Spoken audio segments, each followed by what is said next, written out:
السلام علیکم، میرا نام ہے آمنہ صدام اور آپ دیکھ رہے ہیں ایمان ٹی وی۔ کیا مسجد نبوی میں نماز پڑھنے سے یا مسجد حرام میں نماز پڑھنے سے پچھلی قضا نمازوں کی تلافی ہو جاتی ہے؟ صحیح مسلم میں آتا ہے کہ جو نماز ہے، جو نیکی ہے، جس وقت کی ہے، جس نماز کے لیے ہے، وہ اسی کے لیے ہے۔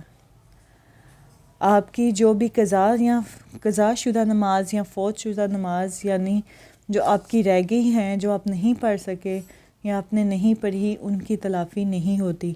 وہ اس نماز کا اجر بے شک بہت زیادہ ہے جو آپ پڑھتے ہو، آپ مسجد نبوی میں پڑھتے ہو، مسجد حرام میں پڑھتے ہو، اس کا اجر ہے۔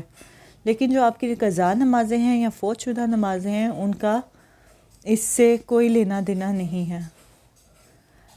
امید ہے آپ کو آج کا انفارمیشن اچھا لگا ہوگا۔ آئندہ کے لیے اللہ حافظ۔